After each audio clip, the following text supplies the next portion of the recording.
Hey everyone, and welcome back. It is of course PTR time, and today we're going to be tackling the Maw and Korthia, along with the new Covenant Strikes feature, what we understand of the new reputation, some of what we understand about the gearing could look like, and the overall world content gameplay experience that you can expect for patch 9.1. So that's what we're doing today. Of course, if you want to support this show and also get some very cool things like the axe pin that's going out this month, you can hit up the Patreon and we will have some hype and fun announcements and things there pretty soon. Okay, let's go. Korthia then. So Korthia is basically this realm, this lost city that the jailer has chained into the Maw. And because of that, narratively speaking, we're all there in search of secrets. But let's talk about the actual gameplay experience of the place. So Korthia is currently structured around two main quest lines and a rotating set of daily quests. Right now, we do not know if the zone is going to progress or change over time, like, say, the Isle of Thunder did. Indeed, a few of us thought that it may be like the Isle of Thunder because of a big Fill the Bar quest, but it turns out that Fill the Bar quest is actually just a weekly that has a chunky enough reward. More on that later. So Korthia is a zone that you unlock fairly early on. And the idea is that while the Covenants are assaulting the Maw, you and Venari make your way over there, and you meet a bunch of the sort of Ouroboros-styled attendants, who are of course there serving the purpose. Lore-wise, Korthia is this lost city of ancient knowledge that the jailers pulled in, and we can presume that, there's very much spooky First Ones knowledge going on there, so do expect to see juicy lore reveals and fun things like that as those quest lines go on. Now, as is said in the patch notes, there are basically the Dreadlord and Archivist quest lines. So that is the narrative quest, with a yellow quest marker that you do. Now, it is through these quests that the story and the lore of Korthia unfold, and those quests are certainly the high point, I'll say that much. Now, this is not to do any major spoilers, but the reveal of the first Dreadlord that you meet in that zone is a neat narrative moment. It was the high point of my initial foray into the zone, so that got a smile on my face. Content-wise, though, I will say that these quest lines are very much the standard, and that does mean that rather than gameplay driving your enjoyment, because, they're basically, you can do the whole thing with your eyes closed, there is no gameplay, there's not really anything complex going on, so there's no gameplay to have fun with, but there is lore and characters if that's the sort of thing you're interested in. Now, we do not currently know how far these quest lines will advance past the point where they currently end in the PTR, so they could continue, or it could be the sort of thing where they're a weekly unlock, or perhaps they'll unlock based on your level of reputation with the new Death's Advance faction. Speaking of which, Death's Advance are the Korthia faction. So it seems that eventually they will sell you a bunch of stuff, perhaps even including some catch-up gear, but right now there's just a few cosmetics on their quartermaster for Stygia. Now, overall, and peering a little bit at the data mining, the reputation with them really does not seem to gate much, except for something that is rather major for some people. A 20% main stat upgrade for these new Maw-touched items. So you unlock that upgrade for the boot, glove, belt, and bracer at friendly, the helm, shoulder, chest, and leg at honored, and then their weapon at revered, and each one costs 1,000 gold. And according to the data mining, they have a quest involved, but this is all data mining stuff. It might change. Maw-touched items are not actually in the game yet, though there is another type of catch-up gear, so maybe that's all the same thing and it will work together. Right now, we don't really know. More on that in a minute, though. So, overall, this is a progression system where casual players who wish to gear up via world content will maybe want to get that reputation to boost up the power of their gear. But it's not something that I think will impact instance content focused players, because the gear that you get will almost certainly just be better, and I very much doubt we're going to have another Benthic lottery or something like that appear. So next then, we've talked about that reputation, we have talked about the two main narrative quest lines that unfold through Korthia, so the next thing for us to talk about is the daily quest content that you can experience in this zone. Now, the narrative framing here is that the various different covenants and their characters will rotate in and out of Korthia.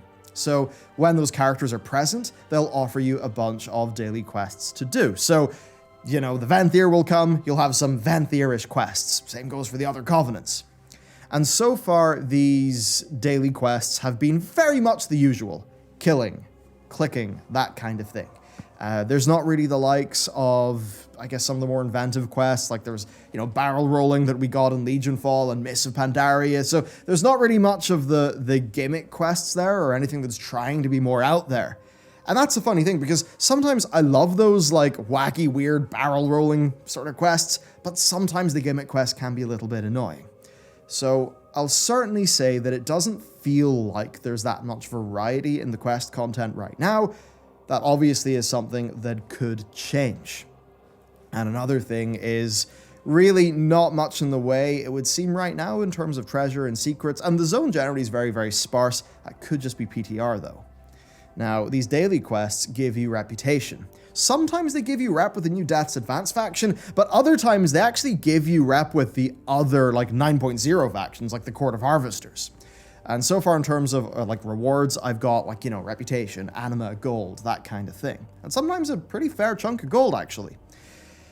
That appears to be Korthia right now. That's pretty much it. Now, more may appear. For an example, there are datamite items that are essentially, narratively speaking, this, like, leftover progenitor power. Now, these items appear to be used for a new type of legendary item level upgrade, you know, for your Legos. Now, they may be attached to Korthia in terms of acquisition, but we don't know right now. We just do not know.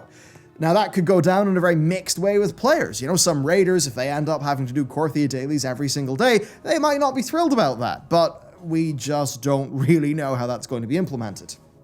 Okay, that's Korthia. So next on our world tour of things, we've got the Maw.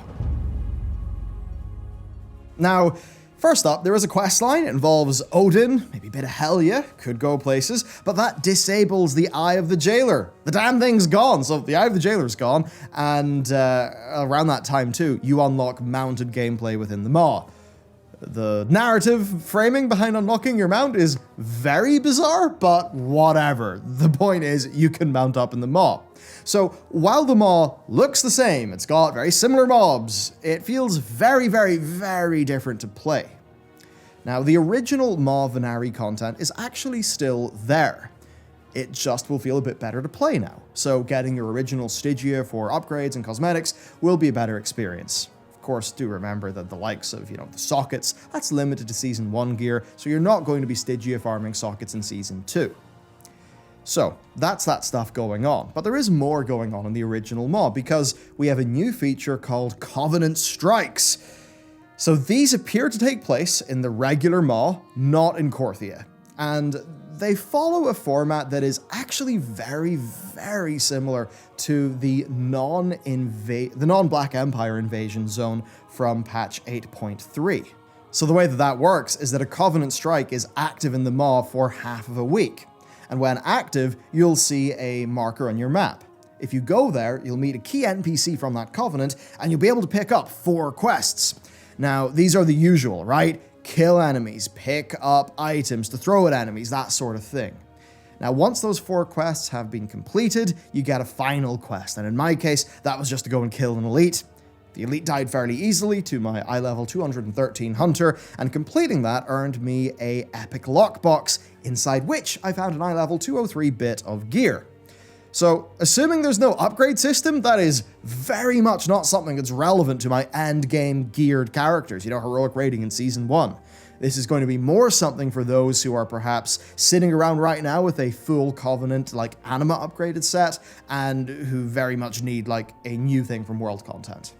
So the other thing then is this gear may be impacted by the upgrades from the Death's Advance faction that I mentioned earlier, but that's in data mining, and we basically just don't know right now.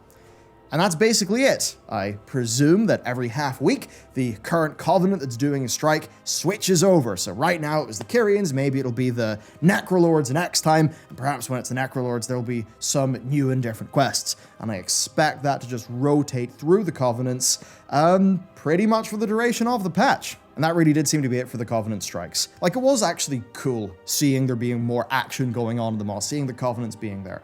Fantasy-wise, real solid. It is, though, quite a static bit of content, and that's why I say it reminds me of the non-Black Empire invasion zone from patch 8.3. Okay then, so next up let's talk about look and feel, and, you know, just the experience of playing everything that I mentioned. So, I think the quest lines are solid enough. I mean, Dreadlords are fun. A certain key Dreadlord has been data mined, so I'm very interested. Now, that said, from a gameplay perspective, there is no getting around here how it's very bog standard and very unambitious. Now, that may be a sign that grander plans had to be scaled back in order to get this into existence.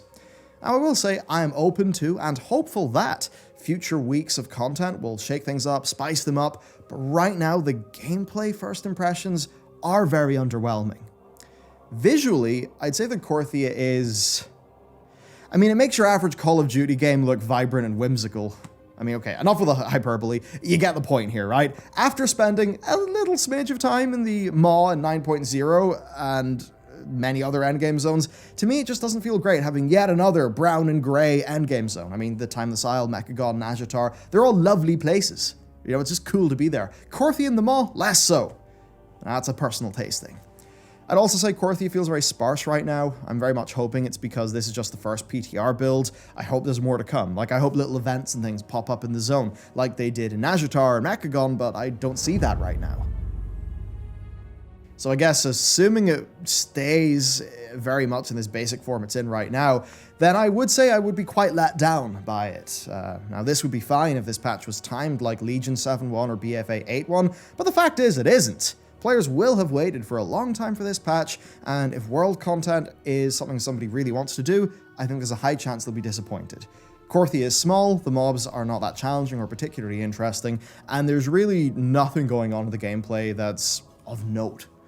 Now, the Dreadlord appearances in the first one, lore teases, those are definitely my personal high points and things that captured my attention, and they will have me coming back to finish those quest lines.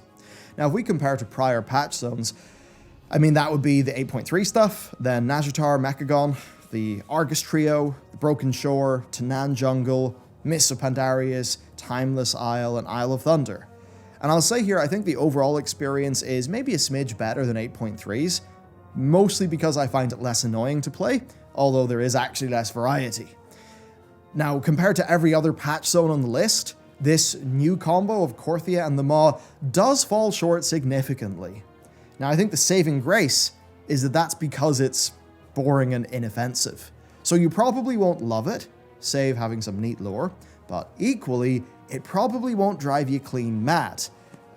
Provided you don't end up feeling forced to go there every single day for a legendary item resource, and hopefully that doesn't happen. So if I was to give some personal requests here, it would be quite simple. For the Covenant Strikes, I think those should feel a lot more dynamic. You know, I want to see Kyrian troops and Maldraxi troops basically swarming the Maw. I want to see them having big fights with, NPCs, and there being a tug of war, being pushed forward, pushed back. I want to see that be a little bit systematized, right? Such that when there's a Covenant strike, I can actually go there as a soldier of my Covenant and, maybe just kill a bunch of mobs. Maybe I kill enough mobs, a rare spawns, I can kill that rare, and I get something cool. A dynamic element to the Covenant strikes is what I would really like to see. Save that, even just having some static events that pop up every now and then, or maybe some of those events that are inspired by what Guild Wars 2 does in its zones. I think things like that would be a really good addition, because right now the Covenant strikes do just feel like, twice a week, you'll get 4 quests and an elite mob to kill, and that'll be that. So, quite underwhelming. Then for the zone of Korthia, I would largely say the same, just that I want to see what do they do there with treasures and rares. Right now it feels very sparse, so can there be more there that is more interesting, more exciting than what I've seen thus far? I'd also say, Korthia, it holds this ancient lost city of knowledge, and in my mind, what I'd like to see is something like the Trove of the Thunder King. Can I actually delve into this lost city with Venari? You know, maybe she guides us in, and then we do something like the Trove of the Thunder King, or the Withered training, or the Deaths of Chromie. Some sort of neat gameplay feature that could take place there that could really make you feel like, oh wow, you know, I am cosmic Warcraft Indiana Jones with my mysterious, broker companion, and we're raiding some tombs or whatever. But right now, that has not been sold to me in the gameplay. So that's basically what's going on. I don't really have that much else to say, to be honest with you. That is my full and complete thoughts. Now, this is something you could see this and think, oh wow, he thinks it's one of the worst patch zones we've got in years. I mean, I do think that thus far it's just really, really boring and unambitious as compared to what they've done many, many, many years, right? But take this all with a big pinch of the guy that's talking to you right now is also very excited for the new Mega Dungeon, and especially after I read the Dungeon Journal text, extremely excited for the new raid. So I am going to actually be looking forward to and enjoying quite a bit of patch 9.1. Sadly for me, I'm just not particularly sure if the world content will be a part of that. Anyway, that's it for the video. Of course, if you want to support us, get some access to some cool things, and of course, neat loot like an axe you can put on your person or your bag, then you can check out the Patreon. And yeah, we'll have some nifty things going on there soon. Okay, that's it. Have a wonderful day. I'll see you next time.